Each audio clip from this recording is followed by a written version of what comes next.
Phantom, the Phantom,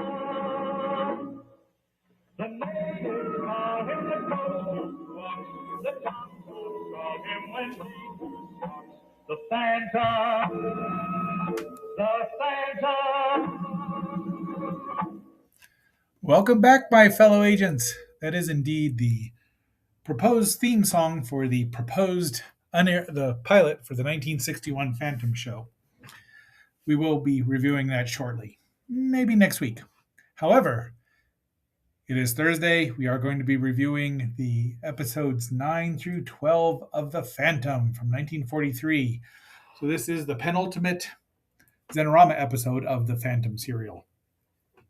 And, it moves along. I mean, it's super, there's not a lot to them because they're just moving along. Now, they have not had a flashback episode, which is pretty impressive because a lot of times, especially as the serials got into the 40s, they would do that. Well, into the even later 40s. But, I have plenty of serials to review. Some are really good, like The Secret Code. Some I love, like Radar Men from the Moon. But this one I enjoy. I'd enjoy it a lot more if the picture were better. So, if you've watched this long, thank you. Please continue to watch a little longer, as long as you can. It really helps the algorithm. And please like, share, subscribe. Leave me a comment. Let me know what you think here. I find one of the chapters quite interesting and was a little surprised at how quickly it was over, that particular character. You'll know. All right, are you ready? Let those drums bang out a call for the Phantom.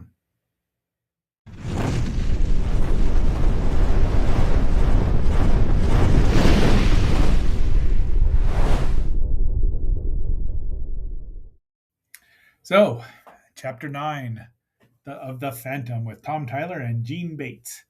Columbia Pictures presents 1943. This is the Fire Princess. And the Phantom does escape from the collapsing, exploding valley by finding a convenient cave. How convenient! But he was able to warn the party so they're not disintegrated. Maku goes and rescues him, and everyone's happy except for Bremer, who wants to stooge slap his idiots again. And now they're looking for the Phantom and Diana. There's Devil. And they find something. Dun dun dun.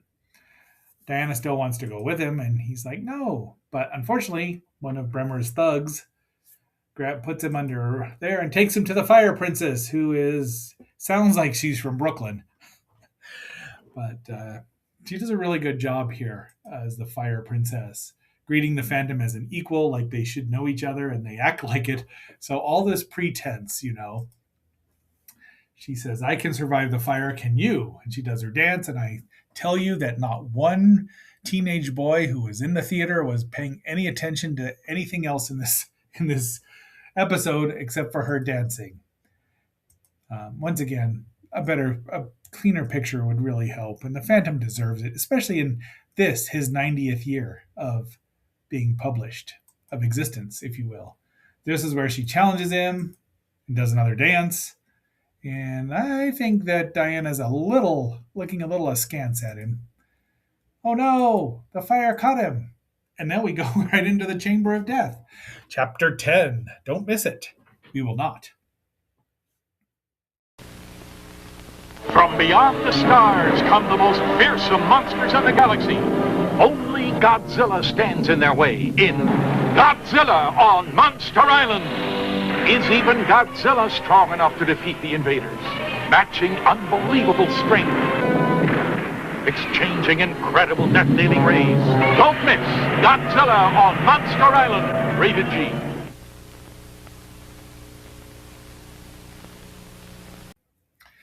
The Chamber of Death. Okay, so the Fire Princess was played by Early Cantrell, Ruby Dawn, aka the Fire Princess. So here we are in Chapter 10. In the Chamber of Death. There's Moku and Devil. And now she's just being paid because she wants to get out of Saipana or wherever they happen to be, which is all right. But Devil finds him, Moku helps him out and rescues the Phantom. She's saying, I've won. I'm the queen of the jungle VIP, don't you know? She's reached the top and whoa, she has to stop because the Phantom's going to be bothering she. Ooh, I did that pretty well. Phantom shows up and now she's like, and she's actually very sympathetic. She doesn't want to do it. She doesn't want to kill anyone. She just wants to get out of Saipana with some money and go back home and start a nice life in Brooklyn. Somewhere that's green, probably, with a man named Seymour. Then she gets shot because they kill her, they shoot her. Doc Bremer, they all tell him, but she's not dead. And she starts bumbling, of course. Now they show up with more. She's dead. She's dead, Jim. But she's not really. Well, she is dead. So they killed her in 2 episodes. She would have been a great. I think they'd have thought this out a little further. But I mean, the Fire Princess, and for a television show, she'd have lasted at least half a season. More discussion. The old medicine man has been taken ill by Doc Bremer. He goes and rescues his 3 Mo, Larry, and Curly Joe there, and off they go. Larry falls down into the pit, and guess what? They close him in and release a tiger. A tiger! Non-native to Africa. In Bengala, there's a reason they have tigers there, but this is not Bengala. So, Chapter 11, The Emerald Key. Now, this is the chapter they had to redub most of the episode because the surviving audio parts were not. They do a decent job. You can tell, but it's all right. Tiger, such a beautiful animal. He just gets out and runs away. At least he doesn't kill the tiger. They think he's dead, of course. And everyone shows up. Oh, yeah, they've beat up. They're still, Doc Bremer's still tricking him into thinking it.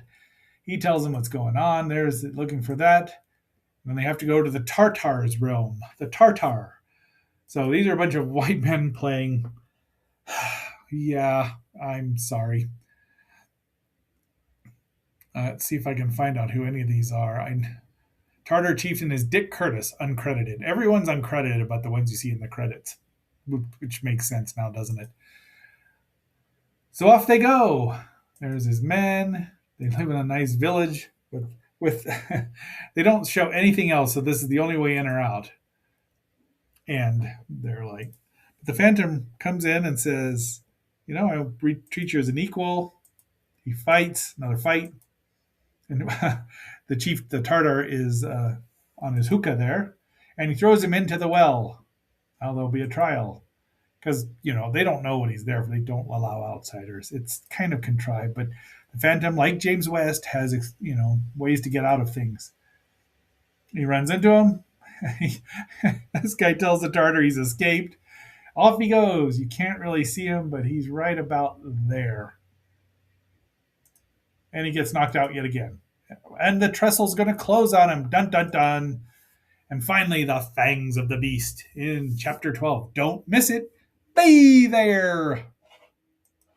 Fangs of the Beast.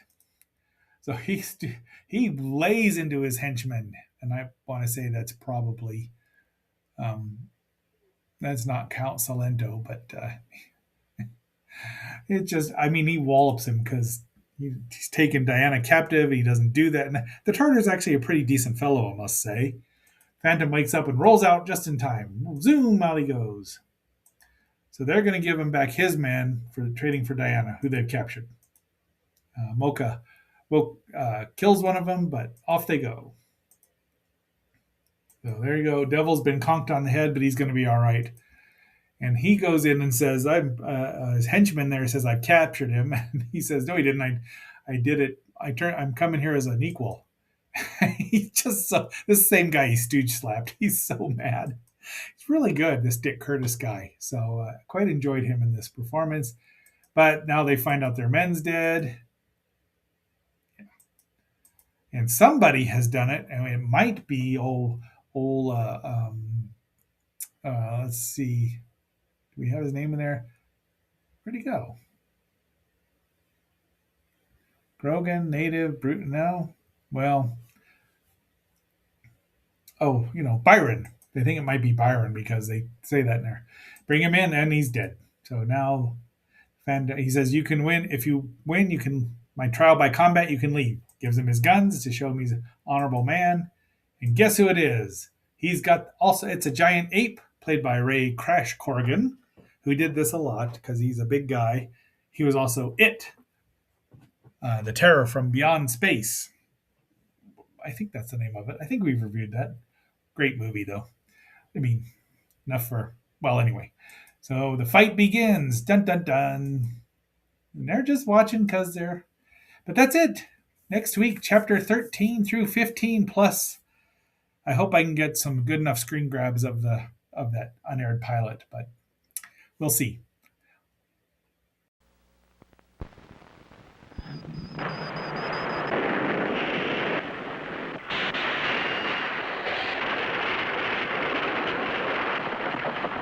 Giant against giant.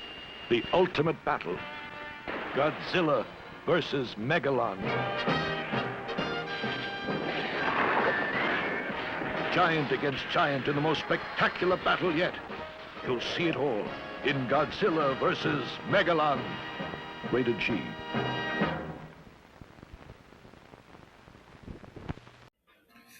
All right, my fellow agents, that is 4 episodes. They went by in a hurry now, didn't they?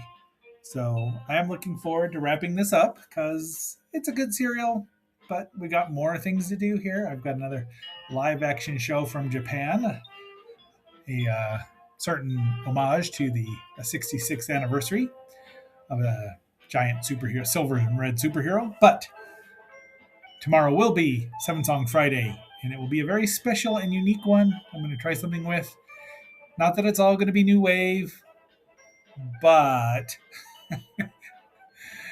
don't count it out. Anyway, so until our next assignment, this is X7 signing off and phasing out.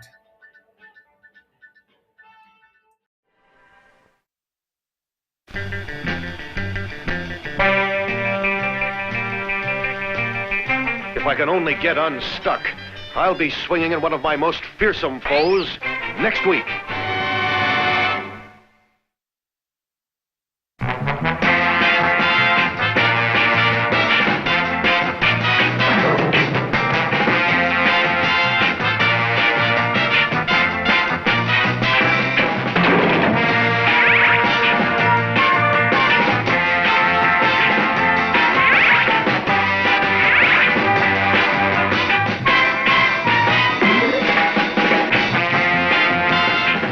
Be sure to tune in next week and watch me swing into my strangest trip ever in Revolt in the 5th Dimension.